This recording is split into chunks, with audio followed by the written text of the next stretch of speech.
ইফতারে এমন একটি প্রাণ জুড়ানো ডেজার্ট হলে কেমন হয়। হ্যালো ভিউয়ার্স, আসসালামু আলাইকুম। সবাই কেমন আছেন? আশা করছি অনেক অনেক ভালো আছেন। আমি জারিন সিলেট থেকে, জারিনস ব্লগ অ্যান্ড কুকিং চ্যানেল থেকে জানাচ্ছি সবাইকে অনেক অনেক স্বাগত।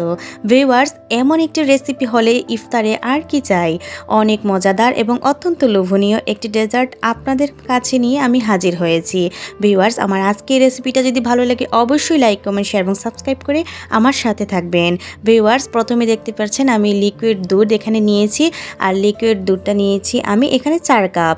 ভিউয়ার্স, তারপরে কিন্তু আমি এখানে গরুর দুধটা অ্যাড করেছি, আর গরুর দুধটা অ্যাড করেছি আমি আধা কাপ।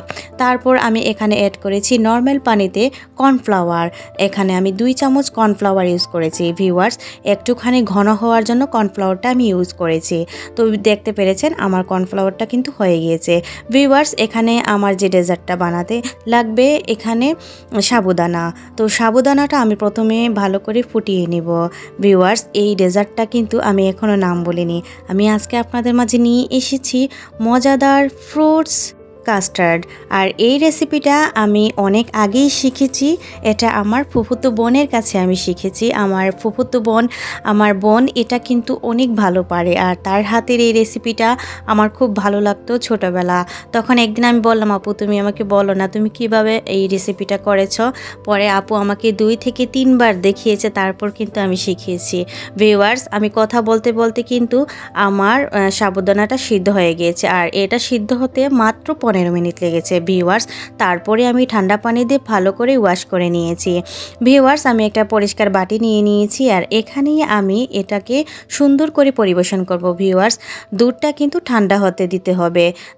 পুরা ঠান্ডা হওয়ার পর এই সাবুদানাটা এখানে দিতে হবে এবং আস্তে আস্তে করে এটা ভালো করে দুধের সাথে মিলাতে হবে। ভিউয়ার্স, আমার কিন্তু সাবুদানাটা জমে গিয়েছে ঠান্ডা হয়ে, সেহেতু আমি সাবুদানাটা এখন লিকুইড দুধের সাথে ভালো করে কিন্তু এটাকে মিলিয়ে নিব। ভিউয়ার্স, আমার আবারও বলছি, আমার ভিডিওটা যদি ভালো লেগে থাকে অবশ্যই লাইক, কমেন্ট, শেয়ার করে দিবেন। তো ভিউয়ার্স, এখানে কিন্তু আমি কলা নিয়েছি, আর লাল আঙ্গুর নিয়েছি, সাদা আঙ্গুর নিয়েছি, নাশপাতি নিয়েছি এবং আপেল নিয়েছি। তো ভিউয়ার্স, আপনারা আপনাদের পছন্দ মতো কিন্তু এখানে ফল নিতে পারেন। ভিউয়ার্স, এখানে ডালিম হলে কিন্তু আরও ভালো হতো, কারণ ডালিমের কালারটা হচ্ছে লাল, আর এই সাদার মধ্যে লালটা পড়লে জাস্ট ওয়াও আসতো। কিন্তু ভিউয়ার্স, আমার বাসায় ডালিম ছিল না। আপনারা ডালিম দিয়ে পরিবেশন করতে পারেন। তো এখানে আমি 1 টুকরো আপেল, 1 টুকরো নাশপাতি, আর 3 থেকে 4টা সাদা আঙ্গুর আর লাল আঙ্গুর 3 থেকে 4টার মতো কেটে নিয়েছি। ভিউয়ার্স, আমি আমার পছন্দ মতোই নিয়েছি এবং এই ডেজার্টটা অনেক ভালো হয়েছে খেতে। এই ডেজার্টটা আমি অনেক বছর থেকেই বানাই এবং আমার ফ্যামিলির সবাই খেয়ে বলেন অনেক দারুণ হয়েছে। ভিউয়ার্স, বিশ্বাস করবেন না, আমার হাজব্যান্ড এটা খেয়ে প্রতিবার যতবার খায় ততবারই আমার মাথায় একটা হাত বুলিয়ে দেয়, বলে এত মজার ডেজার্ট তুমি বানাতে পারো। ভিউয়ার্স, আমি এখন একটা বাটিতে, দইয়ের বাটিতে পরিবেশন করে নিচ্ছি, আর এই দইয়ের বাটিতেই কিন্তু আমি আমার মেয়ের মিসকে দিয়ে দিব, আর ও খেয়ে বলবে আজকে কেমন হয়েছে। ভিউয়ার্স, আমার আজকের রেসিপিটা দারুণ ছিল, আর এই রেসিপিটা সবার ভালো লাগলে অবশ্যই বাসায় ট্রাই করে দেখতে পারেন।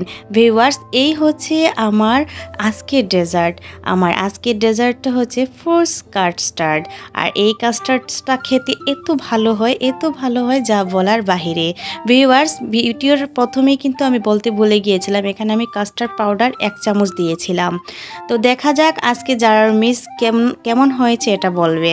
যাই হোক, ও তো খেয়ে অনেক ভালো হয়েছে বলেছে, অনেক ইউমি হয়েছে, এবং ও আমার কাছ থেকে কিন্তু রেসিপিও কিন্তু শিখে আমাকে ফোন দিয়ে বলে, আপু আপনি বলেন আমাকে এই রেসিপিটা আপনি কেমন বানিয়েছেন। এটাই হচ্ছে আমার সার্থকতা, যে আমি একজন ইউটিউবার আর আমি শিক্ষা দেই, আর আমার কাছ থেকে শিক্ষা নেওয়ার জন্য অনেকেই বলে, এবং অনেকেই আমি আমার ফোন দিয়ে কিন্তু শিক্ষা দেই কেমনে আমি কিভাবে রান্না করি কোন জিনিসটা। ভিউয়ার্স, আমার আজকের রেসিপি এই পর্যন্তই। নতুন ভিডিও নিয়ে অবশ্যই হাজির হব। সে অবধি সবাই ভালো থাকবেন, সুস্থ থাকবেন।